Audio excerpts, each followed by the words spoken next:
1. Greetings and welcome to another edition of Friday at 4:20 on this Tuesday afternoon at 4:07. My name is Mike Nabuurs, your host for the next 40 minutes. Thank you for discovering us on Facebook. Maybe you're here because you plan to be here. We appreciate that. Maybe you've just found us by accident. Please help us spread the word and find other people by liking and sharing it on Facebook right now as we go live for the next 40 minutes with a very special guest and another edition of Friday at 4:20 for you. Don't forget, you can also check us out any streaming service. Lots and lots of previous episodes of Friday at 4:20 available if you haven't listened or watched them all, and I don't know why you wouldn't have. All right, let's get right to it and introduce our panel as we always do. My life coach, mentor, and best friend, Mr. Patrick Coppolino. Buongiorno. Buongiorno, Patrick. How are you? I'm okay. I was just telling the guys while you're on your phone call, I got the vid. I got it. Oh, COVID. He's like, what video? I know. Who sent that to you? He got a new show called The Vid. It's like, what video did you get? Wow. You caught? So do you have it right now? Yeah, right now. Right now, how you feeling? Kind of crappy. Are you? Yeah. So it's actually hurt you a little bit. A little bit. Heavy chest, headache, sore. How long has it been since you first took it on board? It's like Sunday. Okay. So it's a good thing we're all in isolation. Yeah. Will you? When can you return to levity? You won't be able to go this Wednesday, right? You're still in. No, we canceled the show tomorrow, but Friday. Oh, if Patrick can't go, nobody can go. Yeah, how does that work? Because my best bartender got it too. Oh, Lindsay's. no. And you Without do us. not want me serving drinks. You can't leave it up to Dan Brennan. Dan will be like, "Oh, this one's open somehow. I guess I should just drink it." Oh, Yeah. This is, you know what? This is an important lesson for all the kids watching. The COVID is still out there, kids. So be very careful because it is still circulating in our community, despite the fact that we've all decided to go maskless and rub up against each other. Yeah, masks don't work, vaccines don't work. But as soon as both things got dropped, I know like 6 people that got COVID the same week, like right after. Oh yeah, but they don't work. And people who never believed in it in the first place are going, "I told you." Yeah. Well, we certainly hope you get better. I have. It was actually a year ago, like it was early April last year when I first got it, and I've had it twice now, and I've had all 3 vaccines. So this thing is now. It's made me sick, but it never took me down. I mean, obviously I didn't end up in a hospital or anything, and it's going to be the same way for you. You're going to feel shitty for a couple of days, and then you'll go, I've had it. All right, move on. You've had the COVID, right? I had it before I got the shots. Yeah, I originally had it. You had the OG strain. Yeah, I think it was the Delta. Was there a Delta or something? I forgot. There was a Delta. Yeah. Okay. I had that one, I think. I haven't. I don't think I've had it since. Like one time there was a test that said I had it. Then I got the special test where it's like a more intense one. I forget what it was called. The PCR one. PCR, and that was negative. So I think the other one was screwed up. But I don't know, Pat. Did you? For me, I remember just my bones feeling really sore. Today that happened. My symptoms were really mild until today. I woke up, just everything is sore. Right. Chest feels heavy, sore throat. But so you got neck, my muscles, my arms. So you got it then. Yeah. I remember when I had it, I was like, that was it. I was like, holy fuck. I've never felt any of this in my fucking life. So Scott, did you have it ever? No. I'm the only completely COVID-free comedian. My brain will be fine in 20 years. Your brain will be pudding. Well, we'll see after this weekend. Manolis's brain already wasn't good to speak. Yeah, that's true. With, right? Let's start Thank there. you. Let's also mention. It's just a matter of time because I'm in the clubs and everybody eventually. I've been training. I'm ready for it. Could I also just make mention of the fact that Manolis his PCR test came back negative, and he was like, "Oh, another test I failed." So whatever. Trooper Patrick Coppolino, what a trooper for stepping up today. You could have bailed on the show, man, but you said no. I was on the computer anyways. Before we go any further, I've got to introduce our very special guest, one of our favorite guests on the show. It's great to have him back. He's playing Levity this week, and he's headlining the Levity Comedy Club. You can get your tickets at levitycomedyclub.com. Please say hello to Scott Faulconbridge. Yeah. I will be doing COVID-free comedy all weekend long. We should just let everybody know that is your lovely wife standing directly behind you, flipping us all the bird. Look at her. What a sweet Yeah. Yeah. Every show. This is what I get. Every show. Yeah. Just. How have things been going? I know you've got your This Is My Show that you've produced. How many episodes are you up to now of This Is My Show? I'm just writing the third one for This Is My Show, and we just pitched This Is Our Show, which is sort of a Hamiltonian extension of This Is My Show involving idiots like Manolis, and so we got that going on. Oh, right on. Yeah. And you're writing the third episode of This Is My Show for hopefully to get it produced and everything for what time frame? Well, so yeah, This Is My Show is we're hoping late April. I haven't gotten an air date yet, but and This Is Our Show is being pitched to Bell 5 TV, so we'll see what happens with that. Bell 5. We've had some other people who've had some successful shows on Bell 5, so that'd be very, very cool. Yeah. Continued success with that, Scotty. And as usual, we have our 12 envelopes with 12 random topics, and normally we would start with a random topic, but first off the top, we got to start with a topic. We don't usually like, everybody's commenting on the Will Smith slap heard around the world at the Oscars. And there's just there's been so much about it. However, because this is so specific to a comedian telling a joke that did not go over well, I thought we have experts here. I mean, surely to God, you people have all been in a position where a joke did not go over well. So I want to just open the floor just to sort of get our sense of that particular scene. To be honest with you, what the whole thing was just rather ridiculous. But the thing I struggle with the most is it wasn't even a good joke. Like it was just it was a lazy joke. Would anybody agree with me that it was just a lazy joke? Like Chris Rock had lots of time lining up, knowing he was doing this spot. You've got all the time in the world. You're going to be on the Oscars. 1 billion people are going to, and you do a lazy. Apparently, that wasn't scripted or something. It was just like he got there. They were in the front row. And he just riffed. I think he just said it. His riff. But it's the kind of lame joke you'd expect at something like the Oscars. Like it came off like he was ribbing his friend or something, right? And then it got, obviously it's not. Yeah, sometimes at live events, people get a role going. I think the joke before worked or something. Right. Mm-hmm. And he sees two people and he thinks of something to say. And there's a lot of times where you do that and it works great. Right. Yeah. I heard the viewership for G.I. Jane went up on streaming services after he said that.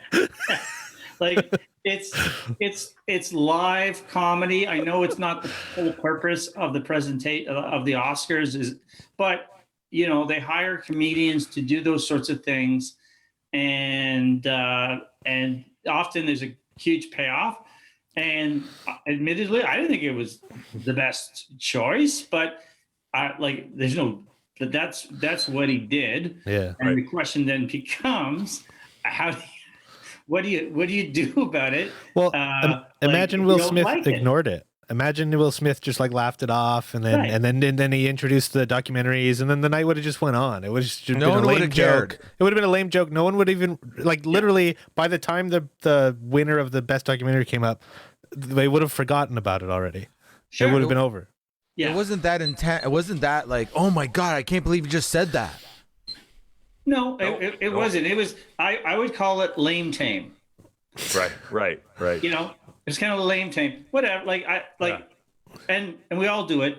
And when you go off script a bit at the Oscars, that's when it gets fun. Yeah. And what amazes me is not that this happened. I've been slapped by an audience member. But yeah, Really? He paid for that though. Yeah, it cost me a lot of money, and it was after the show in your hotel. Yeah, but it was worth every penny. But I was coming off stage. It was a big biker group. One guy came over, and he went, "You think that's funny? This is funny." And he wound up. He was about 6'6", 250 pounds. He was built like a human triangle, and he did the old Will Smith and smackaroo. And here's the thing: he didn't like my jokes, but the biker group he was with did. So when he did that, this is what happened. He does that, then I just see these two hands on his shoulders. Okay. And here's the thing. Those type of biker groups, they don't like unwanted attention for no reason whatsoever. Like, I mean, they are shit disturbers, but they are professional shit disturbers, right? So hands come up, he gets dragged off, a guy pops in, goes, "Listen, I'm really sorry. How many CDs are in your CD box?" I said, 20. He said, "What are they?" I said, "They're 20. They were only worth 10." But I said, "They're 20. So I got $400. Okay. And then they dragged him back about 5 minutes later. Now he's kind of shaking, looks nervous, and says, "I'm really sorry. I shouldn't have done that." Then they drag him off again. And one of the bikers says, "Yeah, you'll never see him again." Now, whatever you think of all that, this is what that world is when you settle everything you don't like by going up and bitch slapping people. Right. Yeah. Right. It's wrong. It's just wrong. And usually when it happens in dingy clubs, and the comic is terrified and gets abused, and no one wins an Oscar, no one gets an ovation, no one gets a hug. That was 100% bullshit. Yeah. What Will Smith did. Well, yeah. What Will Smith did. Thank you. Yes. Yeah. And you don't have to, like, I'm not defending the joke at all. It has nothing to, I don't care. Yeah. Right. Yeah. No, I didn't talk, think the lame joke wasn't really about what happened. It was just, I was just really disappointed in what a lame joke it was. Yeah. You're not wrong. So I want to go around quickly, and Scotty, you just told a great story, but what you didn't tell us was what I'm after here is an incident you can think of when you told a joke that you sort of thought might cross the line, and then after you told it, realized it did cross the line. So is there a time you can think of when you kind of were in a situation you went, wow, like really rethink whether that was appropriate or not? Do you remember, Manolis? Do you remember a time when you kind of went, you know what, I really stepped in it there? I realize you, except for Scotty, nobody got slapped. But is there a time when the audience, just the wind goes out of their sails and you go, wow, I really shouldn't have said that? Can you think of something? I can think there's probably a bunch of things, but the only thing that popped in my head right now is I do remember I was doing MC work in Mississauga, and I didn't think it was that crazy. And I was talking to some guy he was with his group of friends, and it was his birthday, but I could tell just about the sign on his voice that I thought, and I'm not the one to say I sound like I assume, but I was pretty sure that this guy was gay. And I just made a reference as like, "Oh, do your friends bug you because you the way you talk, you sound gay?" And everyone went, like, it was like, and they all looked at me. They couldn't, like, his friends, and he was like, I think he was like, might have been in the closet, and I didn't know that. And everyone was like, I can't believe you just outed him, but he didn't out him. And I was like, I didn't know what to say. I'm like, okay, guys, relax. It's okay to be gay. I know that's the only thing. I'm like, I think I might have said that I'm gay. I think I might have said that, but and I got through it, but I felt really bad because I think I was is this thing, the elephant in the room, like something like that. Like, yep. I ended up saying something that all his friends would never say in front of him, like, "Oh, when's he gonna just fucking come out and admit it. And I kind of I stepped in that fucking, but again, that kind of goes back to what Scott said before, where you're riffing. This is not planned material. This is me just kind of, I see something. I was at the Comedy Store. I saw Chris Rock there practicing all his bits for the Oscars last time he did it. Yeah, when he was hosting. When he was hosting. Okay. When he's hoping, I even have an audio I secretly recorded it. I never leaked it, but I just have it on one of my old iPhones because I thought it was available on Amazon. But I'm pro violence, but I agree with Scott that Will Smith was like, that was not. I don't think, honestly, I don't think I'll ever watch anything with him in it again. I was just kind of really fucked off by that. I'm like, that was fucking not. That just wasn't cool. And it's like Chris Rock was also like, he knew that like Chris Rock's a little bit of a smaller guy, and he fucking did that to him, where it's like, if it was like someone else more his size or bigger, I bet you any money he wouldn't fucking do that. The Rock? The Rock, but I think too is like, doesn't there some back history where like everybody knows that his wife was banging other dudes at one point? I think he's just feeling like a real cuck right now, and he's trying to like let the world think like, look at me, I'm a man, I'm gonna stand up for my wife. I don't think it was more about his ego than more about his wife.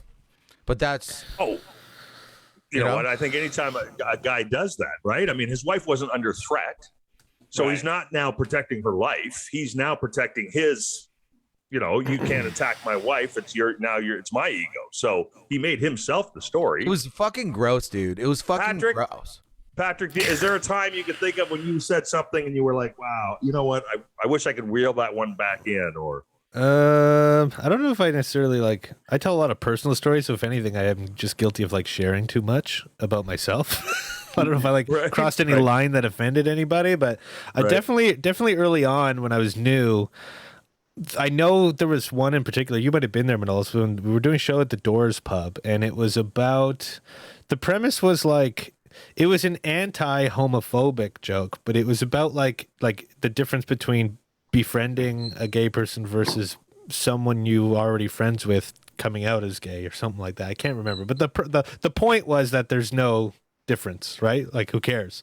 But I couldn't get it out right, and I think I set it up, and then I was so new, I forgot where I was going with it, and I just moved on to another joke. So then after the show, there was a gay dude there, and he was he was really fucked up. He's like, what the fuck did you mean by that? Well, you know how many friends I lost when I came out and blah, blah, blah. So he thought the joke was it's bad to come out while you're already friends with them or something, which is how it came off. So I remember being like, whoa, whoa, whoa. And then eventually I explained the rest of it. I think I even showed him it written down, and he it was oh, okay. And he actually apologized for freaking out. But yeah, I think I've accidentally crossed the line like that before, but that's the closest I've ever gotten to someone hitting me.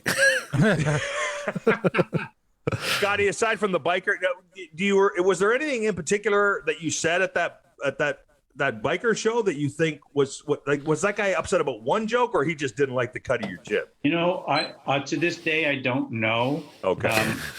I never got a chance to ask him because I think he was assassinated. So I never found out why he didn't like the joke. I will there's been a couple times where I've had to run out of the club because someone was chasing me. There was. I have so many stories. I don't even know where to start. I will. I'll tell you the one that makes me look the worst is there was a cappuccino machine in the back of the room, and they kept going off, making that sound. So before I went on, I said, "Would you mind not using the cappuccino machine while I'm on stage?" And she said, "Sure." And so I'm on stage, and sure enough, 20 minutes in, I hear, but, just to say something, I'm like, "Oh, I don't know who you are back there with your whatever you got there, but you take your forklift and go the fuck home." And thinking I was being hilarious because I was making fun of a cappuccino machine. And just then, from the back of the room, this voice came out of the dark. "It's the hydraulic system to my wheelchair." Oh. And I said, "Oh God, I'm so sorry. I thought it was the cappuccino machine. I'm so sorry." She said, That's okay. That's the funniest thing you've done all night. Oh, Boom. Bam. Boom. She got me. Then you gave her $400 to slap her. You know what? You got to let her have the moment. Yes. Let her have the moment. Luckily for me, she just kept getting drunker and drunker. And the show ended with her whizzing around the room in her wheelchair while security chased her, and I was doing the play-by-play. So it worked out beautifully for everybody. Everybody wins at a Scott Faulconbridge show. You can go check them out this Friday and Saturday night at Levity Comedy Club. Go to levitycomedyclub.com. Get your tickets in advance. Patrick can still sell you tickets from his home, so that's okay. You won't get COVID from the tickets. Is that I'm correct in that, right? Yeah. Well, I hand deliver them to their homes, but only this week too. It's weird. This week is the only one we wanted to do that for. Oh, here we go. Let's get into our little game here. We've got the envelopes. We've got the random topics. The way it works now, Scotty, is you pick a number between 1 and 12. That'll be your first random topic on Friday at 4:20. All right. I'm going to go. When I played soccer, I was always number 9. Number 9. What about that Canadian soccer team, eh? Qualifying for the World Cup. How cool is that? Amazing. The other two guys aren't soccer fans. No, I know. Last week we had Frank Spadone there, and all the Italians are going on and on about how Italy lost in some game, and I'm like, I have no idea what they're talking about. right. But it was a big deal. All the Italians were talking about it, Mr. Coppolino. Yeah. Yeah. I watch maybe the World Cup if Italy's in it, and I still barely care. I can't Italian. I can't stand sports at all. No, not at all. No, All right, I can't watch any of it. Listen, here we go. This is Scott Faulconbridge's topic on this Friday at 4:20. You're short of time. You're hungry. You got to grab a quick snack, something really fast. Head out the door. What's it going to be, Scott Faulconbridge? Give me your best quick snack. Apple. I know that's a really boring answer, but I do it all the time. Apple. Love the apples, do you? I just grab an apple. If we don't have apples, then one of those granola bars. And I try to avoid things like opening up the chicken that was cooked the night before. And, to That's make a quick snack. Yeah. Sometimes I make terrible choices. I'll be like, oh, I really should have that apple. But that Chinese food that's been sitting there for 3 days, that looks like it's snack worthy. That's totally good. You're also you're a cyclist, right? Yes, I just made it in time to do this. It's still in my cycling gear. Yes, it's true. But so you would need to eat, right? Like power up before you go on a ride. Grab a it's true. The only thing is it builds up your appetite, and then if you stop cycling for whatever reason, because you're sometimes, I don't know how to say this, my loins hurt. And if you stop cycling, for some reason, your appetite stays there. And then you're like, I forgot to stop eating when I stopped cycling for 3 days. So it's a constant battle. Constant battle to not ride the bike right over a Harvey's, have a burger. Yeah, I did that once. I did that once. They looked shocked at the drive-thru at McDonald's. I bet. Actually, I just heard today, there's a Tim Hortons in Toronto that's opening a drive-up window for cyclists. That's genius. Yeah.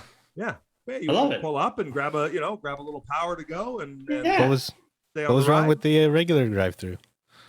The car is running them over. You guys are fat. Now there's a bike lane at the drive-thru we have to watch out for. There's a bike lane. There's going to be a bike lane. Manoli. Yes. Your best quick snack. You're heading out the door. You got to grab something quick. What's your best quick snack? Cheese slices. You just grab like a stack of them and you just run out the door. You put them in your pocket and they're all covered. They're all like covered in plastic. So you just snack on them as you go wherever you go. Like I can eat 3. You mean plastic cheese? Yeah, The plastic Like cheese. Kraft singles. Kraft singles. Yeah.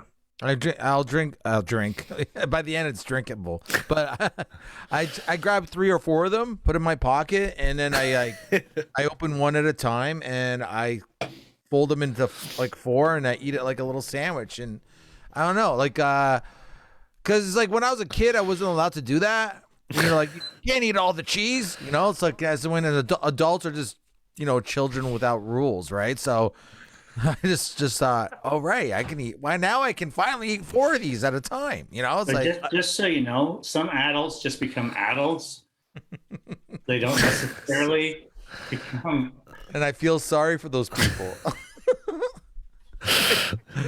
One of my very closest friends, Jeff. He's a 58-year-old man, and we were going away on a boys' weekend, and he said he would get the groceries. So we go to this cottage. We're all getting the groceries out, and he comes in, and he's got like they sell those Kraft cheese slices in like a mega pack or whatever. It's like 400 slices of Kraft cheese. So I said, what the hell are these for? Like, how much cheese are a group of guys going to eat? And he goes, they're for snacking. And I'm like, well, who the hell snacks on cheese slices? Anyway, I proceeded for 3 days to watch this guy. Anytime he would pass the fridge, he'd just grab a cheese slice. And then on he'd go and walk past the fridge this way, grab a cheese. He just lives on fucking cheese slices. Cheese is Manolis, delicious. you're not wrong. They're fantastic. So good. They're good. They're fucking awesome, dude. We call it plastic cheese in our house. It's not as good as like cheese, like an actual brick of cheese. Yes, that's real. Those are the best. You can cut those up and eat those. Yes. But then you got to cut them. You can't just grab them. Or you can just grab the brick and just like eat it, I guess, like a chocolate bar. When you eat too much cheese, it's like taking opiates. It takes you a couple days of shit, We should do a 10-year anniversary of this episode 10 years from now, just to see who's still alive. The guy who ate apples or the guy who stuffs his pockets with cheese? Just follow it like a documentary. Follow-up, yes. Yeah. I love that idea. You know what? We'll do that, Scott. You and I will be here. Yeah. And the answer is Donnie Coy. Oh, God. I had to see him yesterday. That's what I killed Donnie Coy. He'll still be alive. I got him a lazy boy yesterday.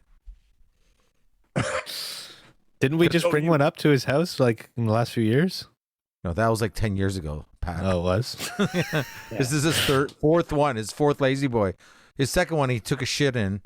And this fourth one, the third one just broke the back of it. He flipped over, he said, which makes me happy.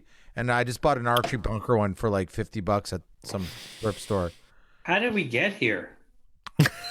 I think about that all the time, dude. People who won't die, I think, was the topic.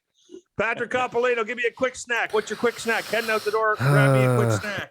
Well, hopefully I can redeem my Italianness after the soccer thing. Yeah, there's always deli meats in my fridge and almost always Tupperware of leftover pasta. But the pasta I don't take with me. But if I am in a hurry and I want some, I'll stand at the fridge, I'll open it and just like grab a fork and just like shovel it in my mouth. And I can feel it like I eat it too fast and it's like slowly going down my throat as I'm leaving the house. You know that feeling where you gotta wait a sec to breathe?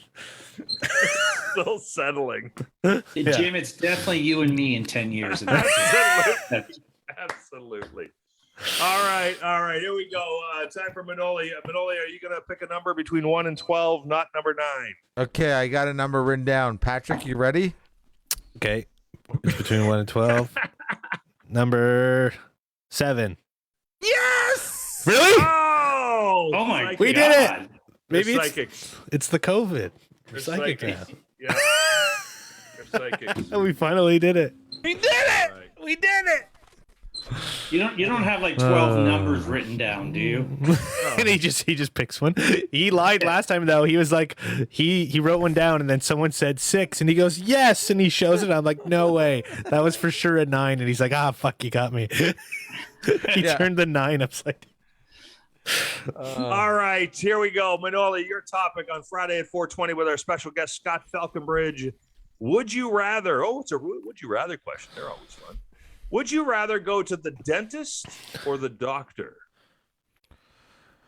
I'm going to say doctor because I can get a prescription of Viagra or maybe Percocet. So the dentist is they're just going to like clean my teeth, and that's not really going to help me in the long run. So you think it's preferable to go to the doctor than to the dentist? Yeah, I mean the dentist is really just going to check your mouth. The doctor, like, I might be able to if I go to next time I go to the doctor, I'm going to check my asshole for sure.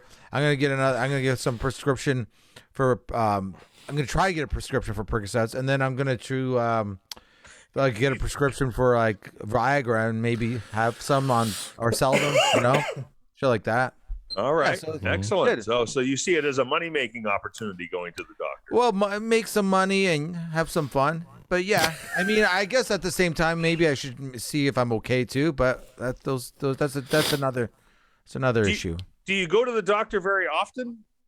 No, I go every like 3-4 years. Does it look like the doctor very often? No, it doesn't look like you go to the doctor very often. I was going to ask all the guys, because guys are terrible for going to the doctor. Guys never do the doctor on, easily. Patrick Coppolino, you're a bit of a hypochondriac. I am a huge hypochondriac. So your fake COVID, doctor or dentist, which is the best? Dentist, 100%, because dentist? I'm a hypochondriac. The worst case scenarios between the two are like not even close. Like if the dentist was like, we have to take all your teeth out, I'd way rather hear that than some terrible news at the doctor. Yeah. But not hearing the news from the doctor doesn't mean that the terrible thing isn't still happening. No, it's not real unless the doctor says. It's been confirmed by the medical community. Yeah, it's always like that. How often do you go to the dentist? Oh, I haven't been in like 12 years. At least. Can you imagine, Scott? I don't know how either of you are still alive. Like, I don't know how you survived the pandemic. I think the last time I went to the dentist, I was like 17 or 18. Okay. I'm 32 now. You guys are going to have a really interesting time in your 50s. Good luck. Good luck. I go to the dentist every 4 months. You do? Yeah. Oh. That's actually very good, Manolis. Yeah. And I got to pay for it. Yeah, so that's the thing. I used to have, my dad was a city worker, so we had benefits. As soon as that dried up, I stopped going. Dude, you don't floss, do you? Sometimes. I brush my teeth like multiple times a day, though. And yeah, but you should be flossing at least once a day. Scott? Scott? Yeah. You're a dentist, right? Yeah. No, there's no way Scott. Doctor, there's no way Scott doesn't floss. Yeah, Manolis is right. Although I'm like anyone, there are days I forget. But yeah, generally speaking, I floss and do things like go to the dentist and go to the doctor. On this panel makes me a spandex. But like a superhuman. A superhuman who just like takes. It's called this. There's an expression called taking care of shit, and that's it. Eats apples. He goes to the dentist. Eats apples. I'm not. It's really quite ordinary, guys. But it's not all that exceptional. Scott, would you rather go to the dentist or the doctor? Since you actually the only one who goes to both, which you can properly assess this question. Would you rather go to the dentist or the doctor? Which is a pleasurable experience? Well, so the question is, which would I rather do, right? Yeah, I guess I doctor. No pleasure involved. Doctor? Doctor. I can't stand people in my mouth. I mean, yeah. No, I understand exactly. Yeah, all that. And the sounds. The sounds. Terrible sound. Worst sounds. But that chair, though, you don't like the chair? You can fall asleep. It just doesn't make up for that, like, that noise. It sounds like my mouth is on fire. And going to the dentist during the pandemic, which I know you guys didn't do, so listen up. It was they at one point they weren't allowed to use their electric tools because I guess it created too much of a vapor debris. So they had to almost do it like I don't know 1960s, or they had tools that took like longer. The scrapers. Yeah, it took like double the time, and whatever technology they had the last time I was there. Yeah, probably. You would have been right at home, Patrick. But I was spoiled by modern dentistry, and I've had dental emergencies. Like I performed on the Debaters. I had to debate Nathan McIntosh with what they call a abscess. Like I needed to have a root canal, and I was on all sorts of pain meds, and Nathan was trying not to. It was kind of funny, and Nathan was trying not to lose it the whole time. I think I won out of sympathy, Was your jaw But, swollen? What's that? Was your jaw swollen or anything like that? Yeah, or- it was swollen and all that gross stuff. And yeah, I don't know if you know this or not, guys, but dentistry, what they work on is closely related to the rest of your body. So, I know it affects your heart oh, for sure, it affects your heart. Yeah, there's all and your sorts gums, of probably. Well, of course, it affects your gums. Your gums are in your mouth. That's Maybe the your first thing to tongue. look at. Yes, the dentistry affects your gums, Patrick. Yes. All right. That's very good. Let's go. Not just the teeth. Not a lot of people know that. Yeah. We don't need to go The plaque in your mouth can give you a heart attack. Is that fact? No, it's the infection that can occur in your mouth that can go into your system, heart. I think. Yeah. But that's why it's important to floss, though, right? One of the reasons, yeah. Yeah. That's why I started flossing years ago. Let's go with that. Like, oh, this is gonna help me not have a heart attack and I don't have to exercise? Perfect. My gums used to be so bad. If I took a bite out of an apple or a sandwich, there was always blood on it. He's saying that like it's a good thing. Like I can't. I don't even know. I haven't eaten an apple in a while. Why would you tell us that? Gingivitis, I think it's called. Manolis in this episode? I would tell everybody that if that was me. That's amazing. You're like a superhero. See what I'm saying? Yeah, I bleed every time I eat stuff. Listen. Okay. I still, despite the fact that Patrick just tried to trump that earlier statement by Manolis, I'm still with Scott's describing the horrible noises in the dentist office, and Manolis just goes, "Yeah, but what about that chair?" Chair's pretty fucking awesome. Yeah, it would be really awesome if you were like listening to surround sound. You're listening to your teeth get grinded. All right, here we go. Patrick, it's your turn to pick a topic. Friday at 4:20, Scott Faulconbridge, our special guest, headlining this weekend at Levity Comedy Club, your favorite comedy club.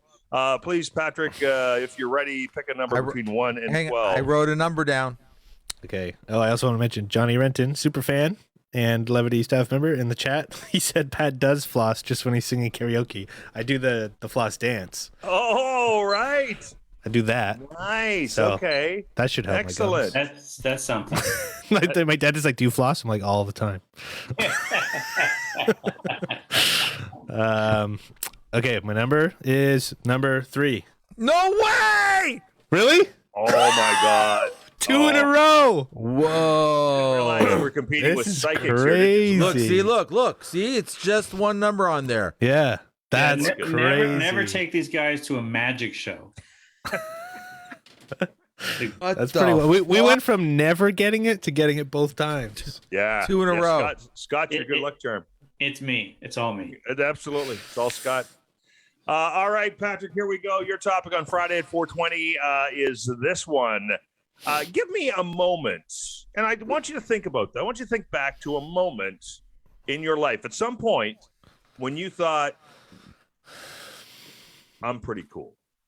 Like there must have been I'm looking for that moment when you thought like I had the right clothes. I was dressed right. I think I got this. I want a moment when you thought I got the world by the gonads right now. Probably my early to mid 20s when I was like, I peaked in comedy. It's been going downhill for a few years now, but for a while there, I was touring. I was going all over the world. I was signed by a club. I was good at comedy. I had friends. People were booking me. It was nice. I felt cool. I was invited to parties. I'm on a trajectory here, right? Yeah, it was a complete opposite of like, whatever the cool kids in high school felt. I feel like I got that in my like between 20 and 25. Okay. What do you think was the turning point there? Doing stand up. No, the turning point when it all went south. Oh, doing stand up. The other turning point. Did something change? Was there a change in your demeanor, your attitude? Did you just kind of get tired of it? Take a break? Did you? There must have been something that changed that you. I feel like I overdid it. I overstayed my welcome for a lot of things. Okay. Right? Like for a while, it was like you would go to parties. It's like, hey, the comedian Pat Coppolino's here, and then it's like Pat Coppolino's here again. Why hasn't he left yet? That's what it turned into. I overstayed my welcome. Okay. My coolness ran out. I became annoying. Manoli, was there Yes. a moment you can think of? You can go right back to your childhood if you have to. Is there a moment along the way when you thought, you know what, this is it? I am on top of it right now, man. This is it. I'm a shooting star. It was I might have been early 30s, I think. I was coming back from Greece, and I was going back to here, and the connecting flight was in Amsterdam. So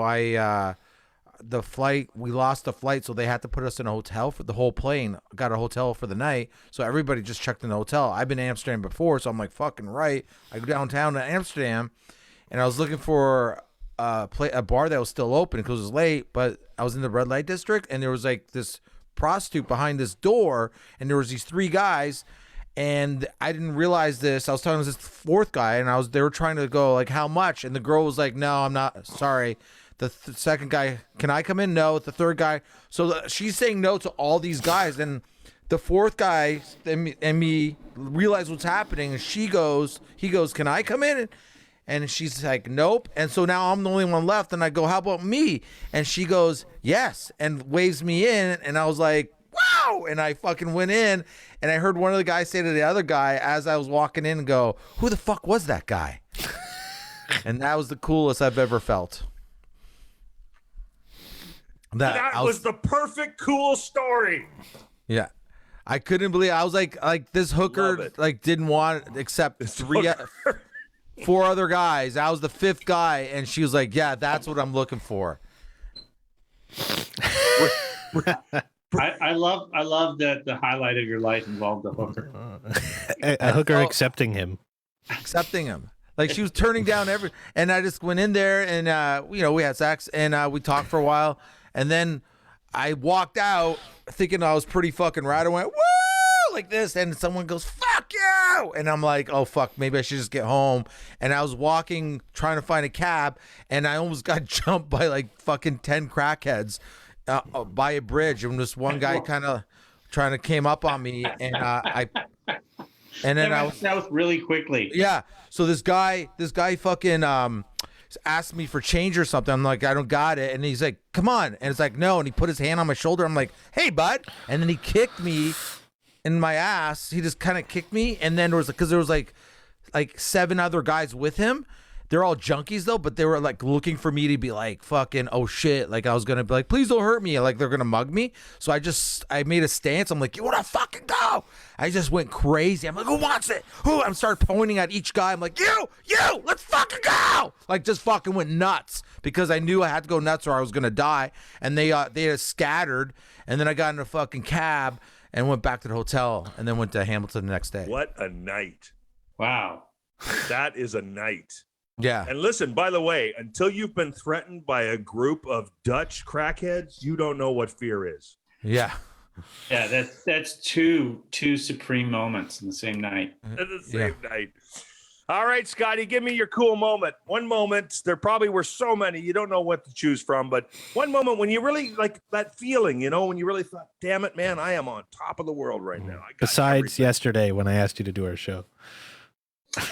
Okay, besides yesterday or any conversation I have with Pat Coppolino, which is, early 20s Pat Coppolino. Yeah. Actually, conversations with Pat and Manolis make me feel pretty good. For different reasons. For feel better about yourself. Different reasons. Yeah. But I'm gonna go with I had this small little role with 1 or 2 lines in a movie that was shot in Hamilton, and because the director liked me, they started adding stuff, and then like I was working with Crispin Glover, who liked talking to me. All of a sudden I felt like people knew who I wasn't just a day player on the set. I was like an actor. Like it didn't last long. Okay. But no, but at that moment, it was like, and what happened was we had this final shot. It was supposed to be a 2-second shot. and they let me ad lib for about 5 minutes, and they ended up putting the ad lib in the movie. And when I finished, usually when you wrap up a set, they'll say, okay, so and so is wrapped up, and maybe there's like polite applause, but there was like a standing O for my wrap up when I finished awesome. from the film set, and I was like, you know what? That's a pretty good day. That's a good day. That's a good day. Was the director famous or something for something? So the director was a guy named Roger Avery, who won. He won for co-writing Pulp Fiction with Quentin Tarantino, and the movie was called Lucky Day. It was actually shot in Hamilton, and the scene I'm talking about, one of my favorite things about it, was shot on Kenilworth Avenue, and in the middle of shooting, and like a guy on the second floor that was like looking down on where we were shooting, like open his window. Hey, are you Crispin Glover? You're that Back to the Future guy. And we'd have to stop for a second. That is gold, man. Only in the Hammer, eh? Yeah, in the Hammer. Shooting in the Hammer, right? It's been a lot of fun, boys. Let's go around the horn one last time. I know, Scotty, you're in this weekend at Levity Comedy Club. Tickets available Friday and Saturday night for Scott Faulconbridge headlining. And you're also, this is my show, you're working on a new episode, pitching another show. What else? Everything else is going well? I'll be in Ottawa Yuck Yucks April 21st and 23rd. I'll be at the Comedy Nest Montreal May 21st, and I'm just starting to fill dates in and get started. I'm back. Yeah, we're all back except Patrick. He's got it now. Yeah. Excellent. Thank you so much for doing the show, Scott. I always love having you on, man. Very, very cool. Manoli, what do you got to say for yourself? Hey, dude, doing a show tonight. The Ryan show. It's at 8 p.m. 1103 Cannon Street East. What's that? What is that bar? The Austin Beer Hall. That place. Yeah, I'm there tonight at 8 o'clock. It's a cool spot, and they got good pierogies. Oh, they're delicious. They told me I can bring my own and cook, and I'm going to try it out. It's like making your own and cheese. Bring your own cheese. Your craft singles. Don't forget your craft singles. Best pierogies ever. Patrick Coppolino, listen, man, I hope you feel better. It's a shitty thing to have to go through, but what else is going on? We got Scott this weekend. We got Scott this weekend. The next week is actually really busy. We've got so this weekend Scott Faulconbridge. It's not gonna be that busy. What? Wait, what? No. We got more events. Oh, more events. Oh, yeah. my God. Like this week we have Friday. Yeah. It's really We've sold 3 tickets this weekend, but next weekend it's going to be a lot of fun. No, we've actually sold quite a few tickets for your shows this weekend. It's going to be fun. But no, next week we have Simpsons trivia on Monday. Okay. We have Amateur Night on Wednesday. Thursday we're doing the Hot 5 with the Dawson's Hot Sauce. Oh shit, yeah. The Hot 5 show, which Manolis will be on. And then Friday and Saturday, I believe we have Casey Corbin all weekend. So yeah. Next weekend? I'm pretty sure, yeah. I'll go to levitycomedyclub.com. Yeah. Yeah. levitycomedyclub.com to get your tickets for all of those events. It's going to be a great night. Don't forget, if you're a regular watcher of this show, tomorrow night's amateur night has been canceled at Levity because Patrick has the COVID.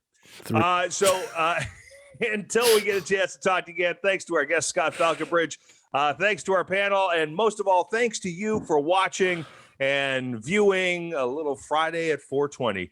Here on the Facebook. Don't forget to like and share. Check us out on any of the streaming services. And until we talk to you again in 7 days, take it easy. Woo!